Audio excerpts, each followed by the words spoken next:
Hi, y'all. Welcome back to Samantha's Beauty Confessions. Today I'm doing a solo episode that was recommended by Pam, who is my podcast manager. And Pam recommended that I talk about this maybe, I don't know, 3 or 4 months ago. And I didn't feel quite ready for it. I think that I was a little bit in my head and just kind of like, who am I to share this information? But what she was suggesting to me was that I tell the story of how I was able to find myself or rediscover myself again after going through my divorce. And if you're a listener of the podcast, a longtime listener, then you know that I struggle a little bit with how I did handle that experience. I don't think that I properly handled it. And so I think that when suggested to me months ago, that this was a little bit of the hesitancy, just like I don't ever want to feel like I'm giving, advice as this like cold, hard, you know, truth, because I think that with my experience came a lot of error, but we're going to try it today. So that is the topic that we're going to be discussing. But before I get into that, I do want to mention that again, if you have not followed the show on Apple Podcast or whatever platform that you're listening, please take the time to do so. And if you feel extra generous, to leave a 5-star rating and a written review. I would appreciate it so, so much. And it's going to continue helping the podcast to grow and reach new people in the future. So now let's get into it and let me share my very personal experience with all of you. Okay, so I think that in order for me to properly answer this question or share this experience, I guess, I think that we have to time travel back. And I feel like I do this a lot when I'm telling a story, but I don't really know how else to tell a story if you don't have any history behind it. So what I will share up front is that I recently discovered that I am what's called a highly sensitive person. Now, you'll have to look that up. There's a book over it. It's a lot of information, but basically, um, this means that I reply to experiences in the world and situations in a way that is a lot more sensitive, I guess, than other people would. I don't know off the top of my head what the percentage is of highly sensitive people, but again, definitely check that out if you're interested in knowing if you are one. And I will put the link to the book in today's episode description too, if you want to check it out. But this is something, again, that I didn't realize until recently, but it's something that I have been since I was a little girl. Okay. And I think that my experience as a child, paired with the fact that I am a highly sensitive person, I think that those two things really played a huge role in how I handled my divorce and the healing process behind that. Okay. And so I think that, it's important to state that I did grow up in a broken home. So my parents are divorced and they've been divorced since I was a little girl, I think like 2 or 3 years old. And I spent the majority of my childhood at my mom's house. I went to my dad's house every other weekend. So that was kind of the back and forth dynamic of it all. And I also stayed a lot with my grandma. So I kind of essentially, I guess, had these three houses that I was being juggled between. And I always explain it in therapy like I kind of felt like this ping pong ball, I felt like I finally could get relaxed in a specific place and then I was on to the next one. And then I'd finally get relaxed there and I was on to the next one and just so on, rinse and repeat, right?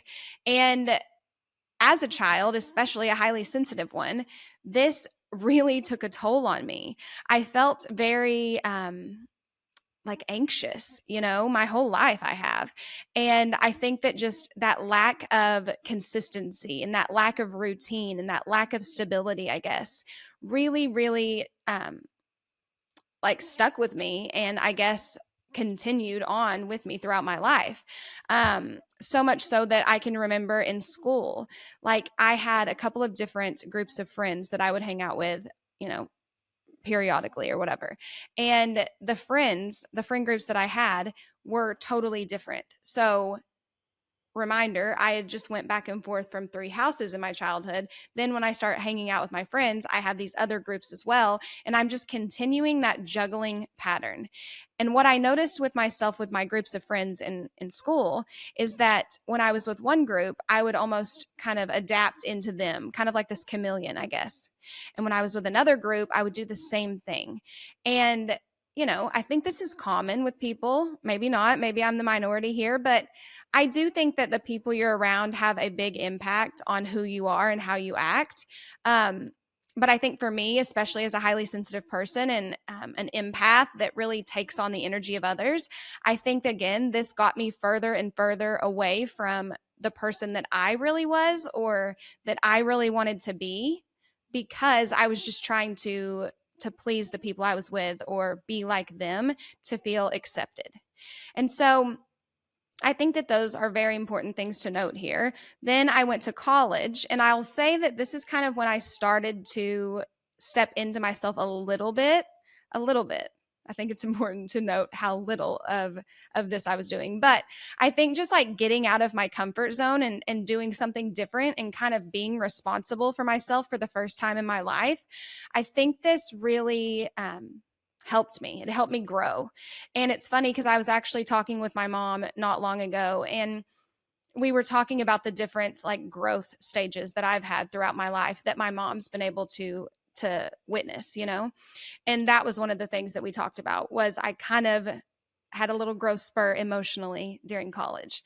And again, I really think it's because I had to rely only on myself. And that's a really big wake up call. Then after college, I moved back home. I went to hair school. I got married pretty quickly. And then fast forward to what we're going to talk about now, I got divorced. Okay.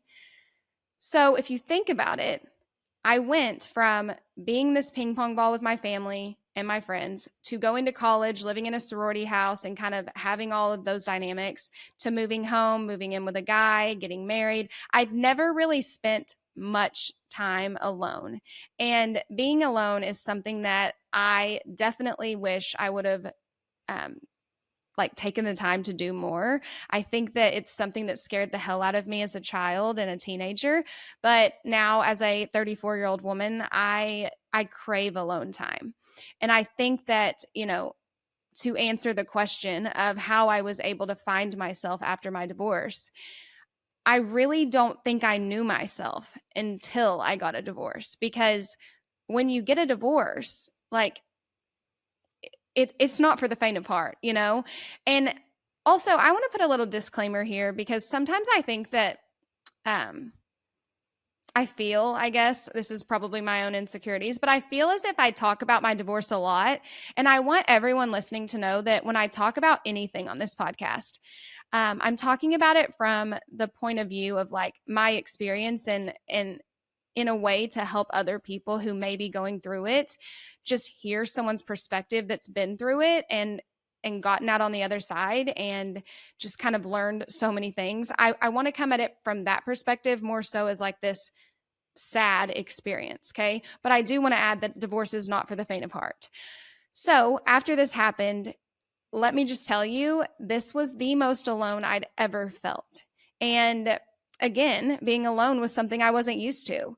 And so that took a lot of practice in and of itself. I spent, several months sleeping on the floor of my mom's house on a blow up mattress because I just couldn't fathom the idea of being alone. And then a couple months later, my mom was like, hey, you're probably going to need to go home pretty soon. And I can remember like looking at her and thinking, oh my God, like my mom hates me. She doesn't like me. She definitely doesn't love me. She's sending me home as this broken shell of myself, and I don't know what the heck I'm going to do.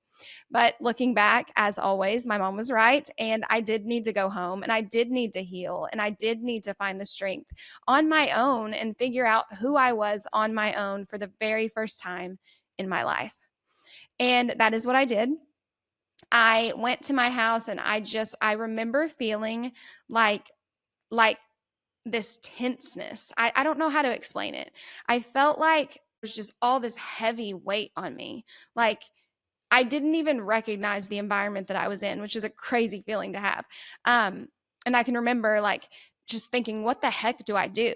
And so what I decided to do, and what I think played a huge role in rediscovering myself, or discovering myself, I guess, for the first time, was I sat down and I started like researching on Google why did this happen? Like, how did I choose the wrong partner?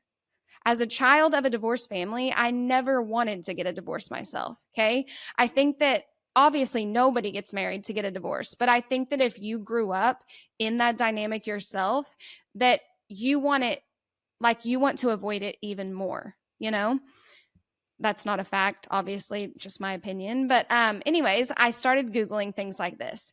And I don't know how I came to this point, but at some point or another, I was notified of like a personality test. I think it was the Enneagram was the first one I saw. And I was like, what is this? So I started researching it and I'm like, oh my gosh, this is going to tell me who I am. Like, I guess I was looking for answers, right? I didn't know who the hell I was. I didn't know how I got to where I was. So I was hoping that this personality test could maybe get me there. So, anyways, I took the test. If you haven't ever taken it, I'll put the link in the description of the episode. It is very long, I will say, but it is so fascinating, at least to me. And if you are finding yourself in a situation similar to what I was in, I think that this could be just the tip of the iceberg for you to kind of help you snowball into discovering yourself. Okay. So I took the test. I found out what I was. I'm a number 6. I have a wing 7. And basically, that is the probably least ideal number on the Enneagram test. We talked about this a little bit in my episode with Dr. Sherry Campbell. So I won't go too much into that. But anyway, I didn't really like the answers that I was getting from these results. However, it did hit home with me. So from there, I looked up other personality tests. I got my birth time from my mom and typed that into this astrology website, figured out, my sun and my moon and all of the things in my birth chart. I did the Myers-Briggs personality test. I did the human design. I really just did everything, any single thing I could think of to figure out more information about me because I was someone that I didn't even know, which is so crazy to admit. So once I figured out all the different personality tests results, I guess, of who I was, then I started to piece together different things from there. Okay. So then I started thinking about the things I enjoyed doing, the things I didn't enjoy doing, not just because society told me to or not to, but because I actually did or did not enjoy them. And how I got to this point was, and I'm sure I read this somewhere, but like I started thinking about what I liked as a child. And what kept coming up for me was I freaking loved to get on the app on the computer Paint. I don't know if it was called an app then, but the program, I guess, is what it was. I also loved MySpace when I was younger. I absolutely loved creating beautiful like layouts and, typing in this like code in my page to make it curated to the vibe I wanted or the aesthetic I wanted. I loved all of the digital creation stuff when I was younger. And keep in mind, like, yes, I was on Instagram at this time, but I wasn't like fully serious. So it's kind of crazy how it all ties in. It's funny how life works. But that's kind of what woke up the creator part of me, was just asking myself those questions of what I used to enjoy that maybe I didn't do now as an adult. And I think that that's something that's really, really helpful no matter what you're going through in life, whether it's a divorce or just anything at all, just to sit down and ask yourself that. Because I think that a lot of times we get so caught up in the now and in the hustle of life that we forget to do these little check-ins that actually are very, very beneficial to us as life continues. So once I figured that stuff out, then I started to journal. I started to write down, what I wanted, where I saw my life in a few years, and the different things I wasn't going to tolerate, or the things that I needed to find in a friendship or a partner or whatever. And I just started getting really introspective because, again, I'd never had the time to do this. Like, I never sat down with myself long enough to realize any of these things that I was realizing in real time. And with this came a lot of, obviously, tears. That's the number one thing about journaling that I don't like, is that when you start writing things down, you're like, oh my gosh, we're opening the floodgates. Like, I don't want to sit here and do this. which is also how I thought of therapy, which we will get into in a second. But I just kept trying to push through it because I knew that like I had to bust through all of those emotions to get out on the other side. Okay. And so I did. I just kept writing things down. I kept isolating myself into my room and just writing. And then one day I didn't feel sad anymore. I felt like I had cracked the code. I had solved the mystery. Like I was over it. And spoiler alert, I wasn't. I have an episode where I talked about working myself into the ground after my divorce, and I will link that as well if you haven't listened. But that's what came next. So I don't want to get into that because I've already told those stories. But I didn't give myself the proper amount of time to do a lifetime of healing. Because remember, the divorce wasn't the first traumatic moment for me. I quite literally didn't know who I was. And um, working yourself into figuring it out is not the answer because that doesn't get you anywhere. So what really helped me, I guess, figure out who I was or rediscover myself was getting into therapy. So again, I just mentioned that with journaling came a lot of tears and big emotions, and with therapy comes even more tears and big emotions. But what I noticed specifically in therapy was that I am someone who blocks things out. That is a trauma response that I have. When I am experiencing like sadness or, negative emotions, I just completely wipe my memory of it. And so therapy for me was really hard, which was honestly shocking because if you know me in real life, in air quotes, I hate saying real life, but if you know me, you know that I am an open book. I will literally tell you anything and everything, probably too much, some would say. But that's just who I am. And so I thought therapy was going to be this walk in the park, just a breeze for me. But it wasn't because of that trauma response that I have. So I ended up having to do something called EMDR therapy. And if you don't know what that is, it stands for eye movement, desensitization, and reprocessing. Um, I'm not going to get all into that because I don't want to make myself sound dumb or something. But basically, you take a really traumatic memory and you close your eyes, or I don't know if you have to close your eyes. I closed my eyes and I held on to these they looked like little eggs. And I held one in each hand. And what happens is one egg would vibrate in my right hand and then the next egg would vibrate in my left. And it just kind of go back and forth. I think you can also do this with like tapping movements or just like looking from one way to the next. But it's basically telling your brain to access a memory that was traumatic to you and allowing you to kind of watch it back as a movie. And when you're able to do that and you're not like in that current moment, then you're able to talk through it with your therapist and kind of reprocess it in a healthier way so that you don't have to block it out of your memory entirely, so that when you think about it later down the road or when triggers come up, because they're obviously going to, that you're able to think of it in a happier way or a better way, I guess, than it taking over and just like ruining your day and making you break down and cry and all the things. Okay. So again, that's the very Spark Notes version of it, but that's what I did. And honestly, I saw so much improvement after doing EMDR. Like I went to therapy, I think 5 or 6 times before we did my first EMDR session. And I felt better. Just like anytime you get something off your chest, you're going to feel better. But I really felt like I discovered who Samantha was when I was able to watch it back in that movie type of way, which if you're listening and you're like, this sounds crazy, I'm really sorry. But again, this is just my story. I'm not an expert in any way, but like this truly helped me. So if you're like me and you're like, traditional therapy is helping a little bit, but I still feel just like I have so far to go, ask about EMDR, because for me, my therapist had to tell me whether or not I was a candidate. So she did want to talk to me several times before and just like kind of get the vibe of me, I guess, get to know me. But then she was able to tell me I was a candidate if I wanted to do it, and I did.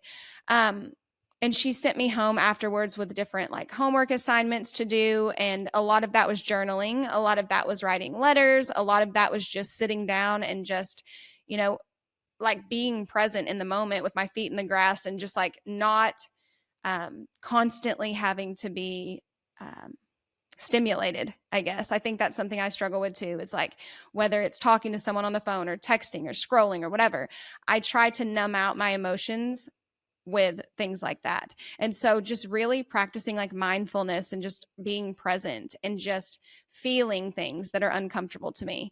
And through all of this, I was able to really get to the core of the question that I wanted to know, which was how I ended up where I was to even get a divorce. I was able to see the patterns that, weren't the best for me when I was younger, that kind of traveled with me throughout my life. I was able to see where I needed improvements, and I was able to also see the areas where I was really strong. And I think that I'm going to try not to cry.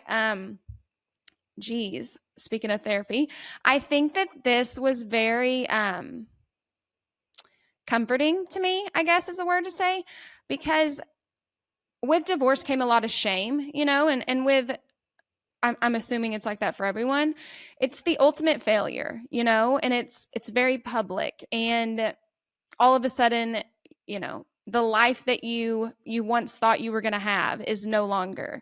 And whether it was your decision or not your decision, whether it's the best decision or not the best decision, like it it feels just so I don't even know the word, like gut wrenching, I guess.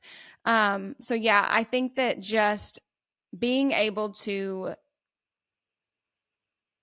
have that sympathy with myself and just accept that, what, life things happen and you're not perfect, and here's what you did wrong, but here's also what you did right.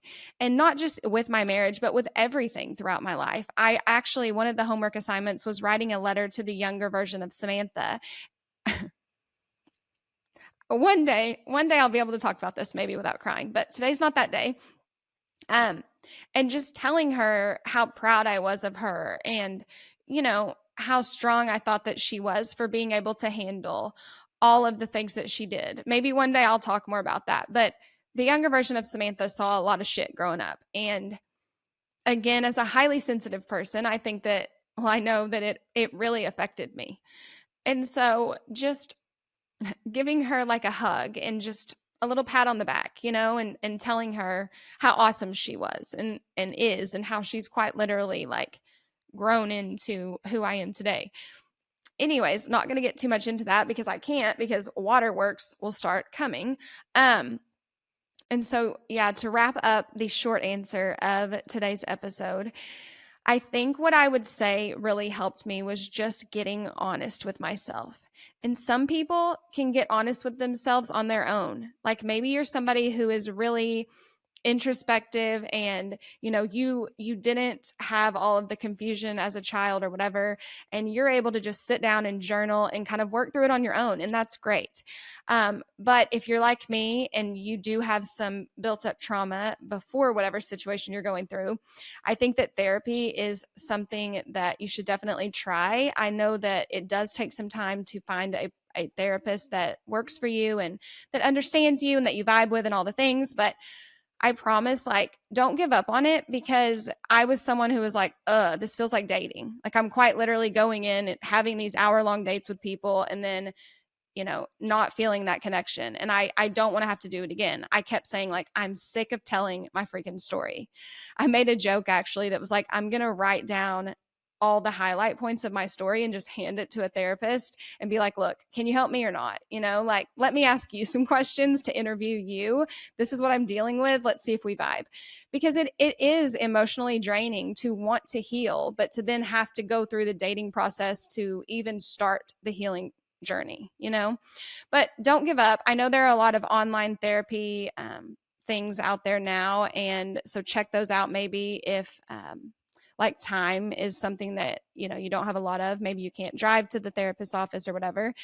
And I think that the online ones are pretty affordable as well. So therapy would be my answer. Stillness would be my answer. Honesty and introspection would be my answer. And just allowing yourself to let every emotion go through you. Don't try to be this like tough person and this like badass that you are, because you are a badass. That's the truth. But sometimes it's good to feel. And trust me, I do not like feeling, obviously. Like, as I just started to tear up, I'm like, oh, nope, don't cry. We can't do that. We cannot start doing this.